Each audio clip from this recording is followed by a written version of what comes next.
ओह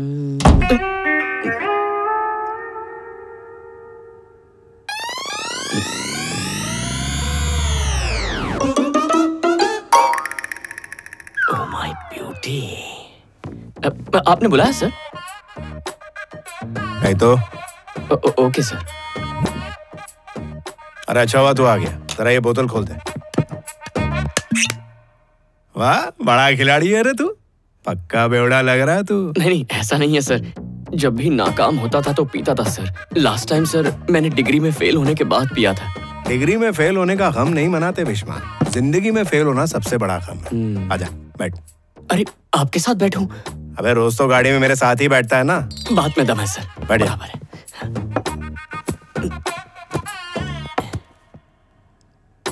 tag लगा। मैं एक डिसिप्लिन्ड लाइफ जीता हूँ भीष्मा। हाँ। Morning 2 eggs, evening 2 pegs, night 2 legs। Sir? अबे चिकन लेग्स की बात कर रहा हूँ, प्रोटीन्स। Okay sir. लगा लगा। रहने दीजिए, जब पीता हूँ तो मीम्स याद आते हैं। अच्छा ऐसा? तो सुना कोई।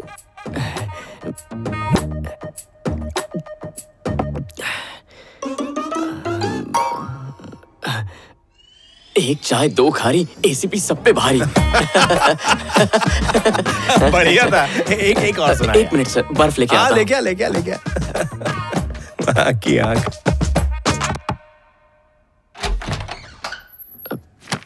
चित्रा जी, पापा को बर्फ चाहिए, कहाँ मिलेगी? मेरी जेब में मिलेगी, हाथ डाल के ले लो। जेब में? कौन सी जेब में?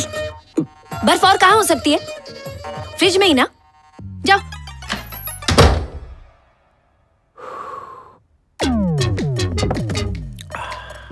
बर्फ कहाँ है? सोचा कहीं सर्दी जुकाम ना हो जाए सर, इसीलिए नहीं लाया। इस बार कुछ ऐसा सुना कि रोम रोम मचल उठे। रोम रोम मचल उठे ऐसा? हाँ, हीरो होंडा स्प्लेंडर। गौर कीजिए। Hero Honda Splendor, ACP sir है थंडर। तू जरूर करेगा कोई ब्लंडर। क्या टाइमिंग है सर। और एक लगा। बड़े अरसे बाद पीने के वक्त ऐसा मजा आया। एक और सुना दे यार। 1 मिनट सर, सोडा लेके आता हूँ। अच्छा सोडा चाहिए? ये ले। Sir chips sir. अच्छा ये है ना इधर। बहुत भारी है तू। सर अचार है। तू यहाँ से कल्टी मारने को देख रहा है ना? हाँ। बदमाश, चल जा। ओके। क्या है? सर को चखने के लिए अचार चाहिए था, कहाँ रखा है? आखिर क्या है तुम्हारी प्रॉब्लम? सर ने मंगाया है। डैडा बर्फ नहीं लेते, अचार भी नहीं खाते वो। अगर डैडा के नाम से मुझे फिर परेशान करने आए तो उन्हीं की बंदूक से उड़ा दूंगी। तुम्हारी लव स्टोरी कहाँ तक पहुँची? वो तो पूरी हो जाएगी पापा, लेकिन मुझे जेपी अंकल की हालत को लेकर थोड़ा बुरा लग रहा है। जेपी की हालत? उसे क्या हुआ? उन्होंने ही एसीपी के पास भेजा था ना, और एसीपी की लड़की से प्यार हो गया। नाइस।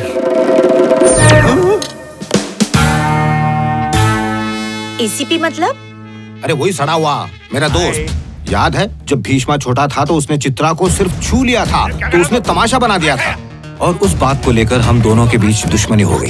कैसे उसे? रुकिए। अरे तू समझता क्या रे? बचपन से ही देवा मेरे बेटे से चिढ़ता था। उसे पता चला तो पता नहीं वो मेरे बच्चे के साथ क्या करेगा। इसका जिम्मेदार तो ये है, मेरे मना करने के बाद भी इसने उसे देवा के पास भेजा। अरे ठंडे दिमाग से बता क्या हुआ है? तेरे भतीजे को देवा की लड़की से प्यार हो गया है।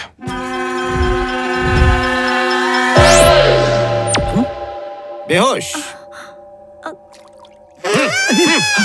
आज हम सब यहाँ ये चर्चा करने वाले हैं कि भारत की खेती का भविष्य क्या होना चाहिए, केमिकल फार्मिंग या फिर ऑर्गेनिक फार्मिंग।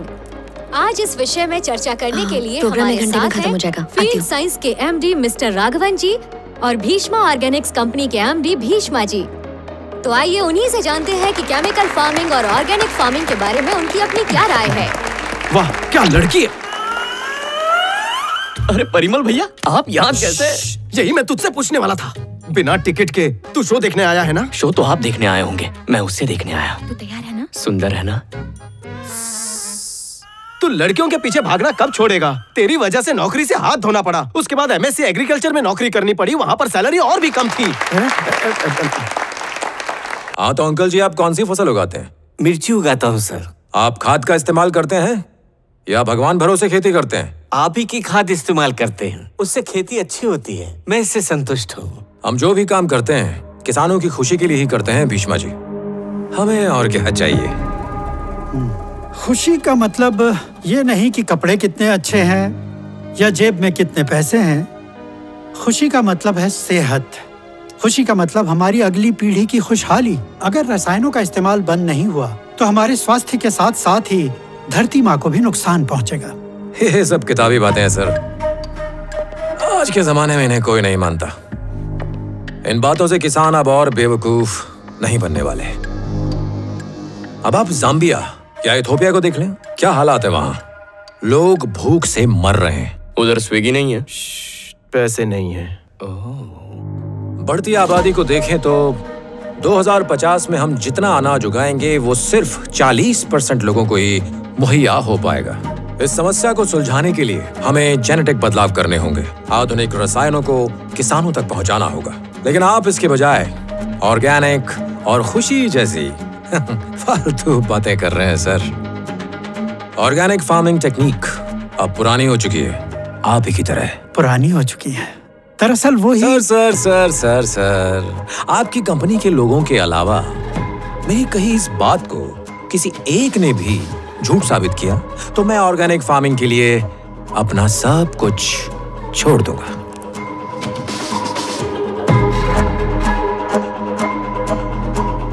भैया, लड़की को इम्प्रेस करने का एक आइडिया आया है। तो मुझे क्यों बता रहा है? मैं क्या तेरा कबूतर हूँ जो तेरी बात वहां पहुंचाऊं? सर,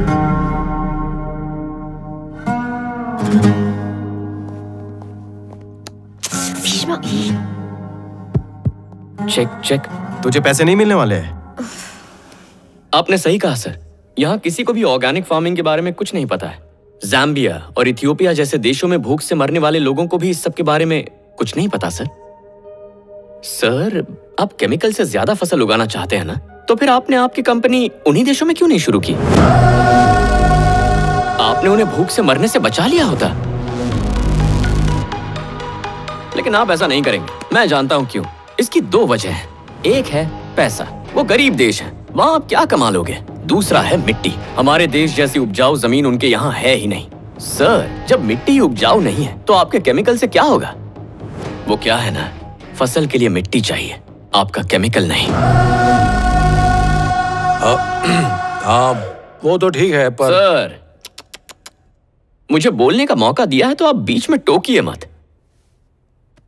ऊपर वाले पे विश्वास करते हैं? बताइए ना सर। हाँ। अरे, आज के इस मॉडर्न जमाने में भी ऊपर वाले पे विश्वास? तो सदियों पुरानी ऑर्गेनिक फार्मिंग अपनाने में बुराई क्या है सर?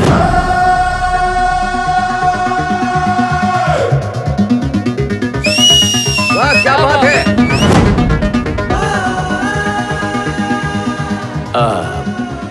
हमारे वेदों में और कई धार्मिक ग्रंथों में यही कहा गया है कि जमीन से सोना उगाने के लिए ऑर्गेनिक खेती सबसे अच्छी है। हाँ, यही सच है। अगर इसे सही तरीके से अपनाएं तो कोई शक नहीं कि जमीन को किसी केमिकल की जरूरत पड़े। प्रकृति को हमारी जरूरत नहीं है, लेकिन इंसान की जो भी जरूरतें हैं उसे प्रकृति पूरा करती है। उसे आपके केमिकल से बर्बाद मत कीजिए। अब यहाँ से आगे मेरे दोस्त MSc agriculture gold medallist mister Parimal भाई बोलेंगे, उन्हीं से सुनिए। Thank you.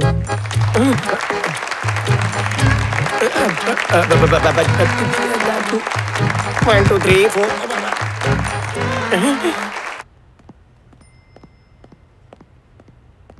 रुको भीष्मा। हाँ? तुम्हें ऑर्गेनिक फार्मिंग के बारे में इतना कैसे पता? तुमने उस दिन किताबें दी थी ना, मैंने सारी पढ़ ली। तुमने सारी किताबें पढ़ ली? हाँ। ऐसा क्यों? क्योंकि ये तुम्हारा फेवरेट सब्जेक्ट है। ओह, तो तुमने इतनी सारी मेहनत मुझे इम्प्रेस करके पटाने के लिए उठाई है ना? नहीं, ऐसा नहीं है। तुम मुझसे प्यार करते हो? नहीं, क्या बात कर रही हो? तुम्हें बस ये सब्जेक्ट पसंद है। तुम ठीक है, मैं नीचे रुकता हूँ, तुम आना। I love you.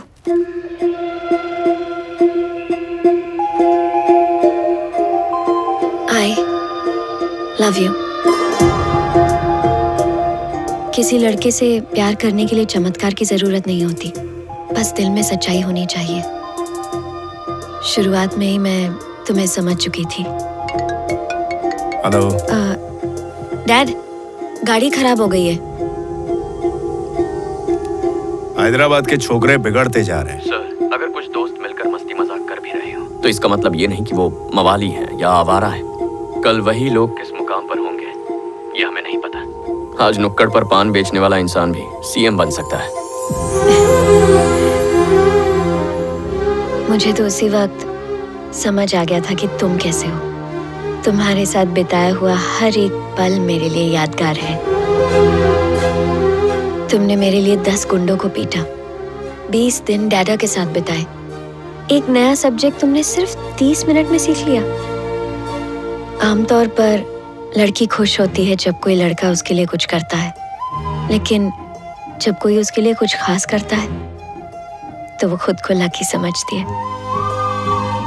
I love you.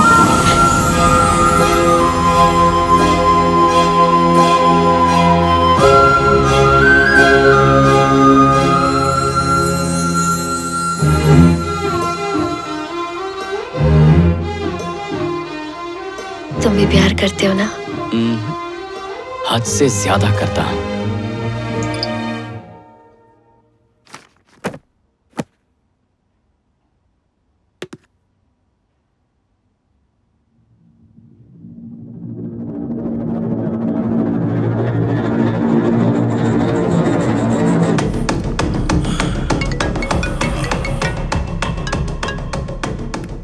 Hello sir, मैं किसी काम से स्टूडियो गया था, तभी मैंने ये वीडियो शूट किया सर।